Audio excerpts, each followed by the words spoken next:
Hello and welcome to the November 2012 online edition of Kula's Teacher Feature. This month we are here with Mary Rodgers, one of our newest teachers at Kula, and thank you so much, Mary, for being here and having the courage to be on film for 10 minutes. Thank you. And Mary teaches a slow flow class at Kula on Wednesdays at 1 p.m. and she'll tell you a little bit more about it during the interview, but I thought a good place to start would just be to give people a little bit of a sense of your background, like how you found yoga and how it became such a passion for you to the point that you decided to teach. Yeah. Okay, well, I first took my first yoga class in college a long time ago now, and it was something that I did off and on, but it wasn't super, I didn't do it all the time, but then in, I'd say like 2008, I started to do yoga from TV. There was a TV show that I like to watch, and I got to a point where I was just doing it every day, and it was helping me just on a daily basis with breathing and feeling more connected in my work environment with my family. And so eventually I moved down here about 3 years ago and started practicing yoga more, and that's when I made the decision to do a teacher training and to become an instructor. Awesome. And you recently left the working, was it for a wine distributor? Yeah, so from world. Intoxicating to detoxifying. That's right, exactly. Yeah, wine is still a hobby. I like wine, but Nice. as far as like a lifestyle, yeah, yoga is my world. Maybe we should have a wine and yoga class. Yeah, there you go. I've heard the Yeah. vino and vinyasa. There you go, before. nice. That's awesome. And so a little bit about your experience in teacher training and then how that led to where you come from as a teacher. Okay, I did my teacher training with Prem. Prem Shakti is one of the founding members of the Kripalu Center up in the Berkshires. And she is my teacher, my mentor, and I did my teacher training with her in 2011. I love Kripalu Yoga because it is a very compassionate form of yoga.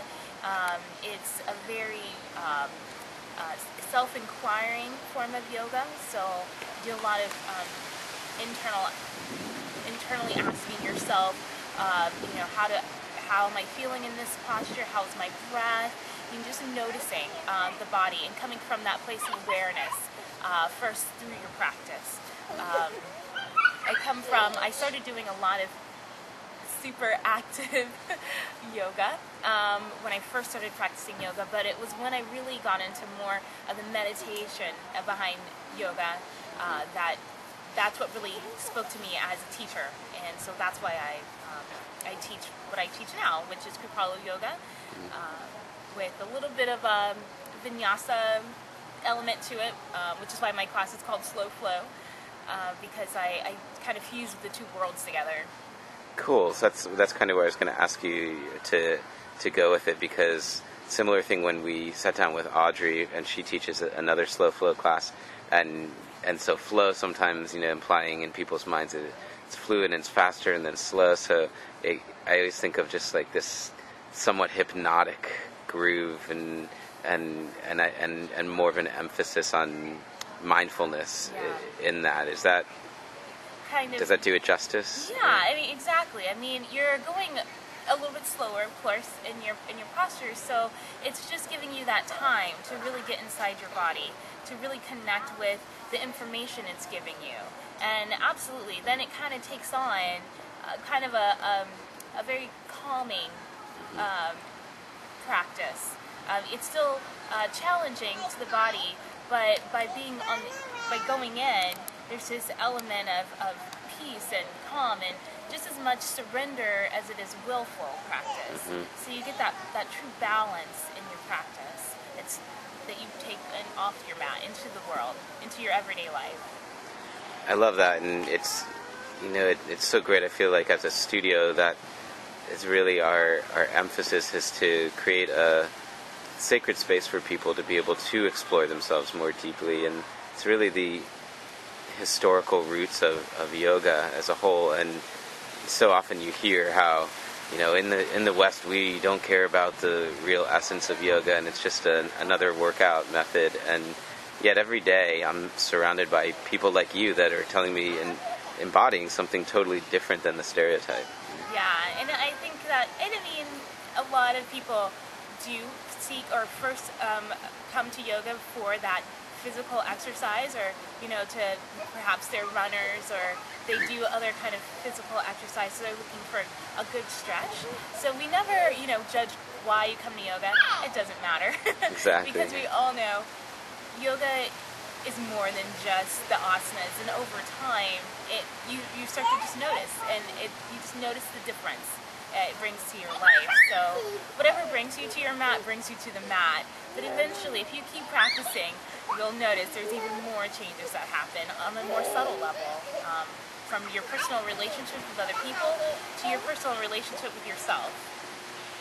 That's awesome. And so in that sense of people coming to the practice maybe new, and based on your experience as both a student, a practitioner, and a teacher of yoga, any advice, words of wisdom, inspiration, anything that you want to share with people that are just new to the practice?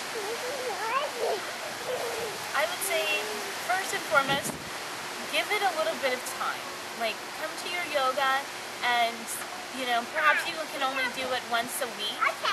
Try to be consistent with that 1 day a week, and then allow it to perhaps venture into 2 days a week, and get up to 3 days a week, and really just be open to the change, and realize that there's more than just the physical changes. So you may not look like you want to look in a posture when you first start, but there's so much space in the body as well as in the mind that just be open to the practice and give it some time.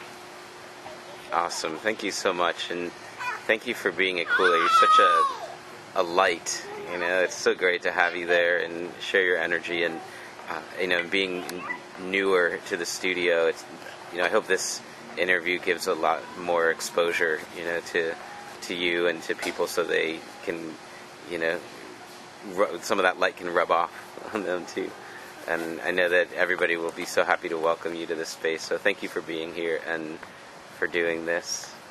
Thank you. Yeah. Thank you so much. It's an honor. I love it. Awesome. Oh, hi, Sienna. Well, she went through 8 minutes and change without walking in front. There you go.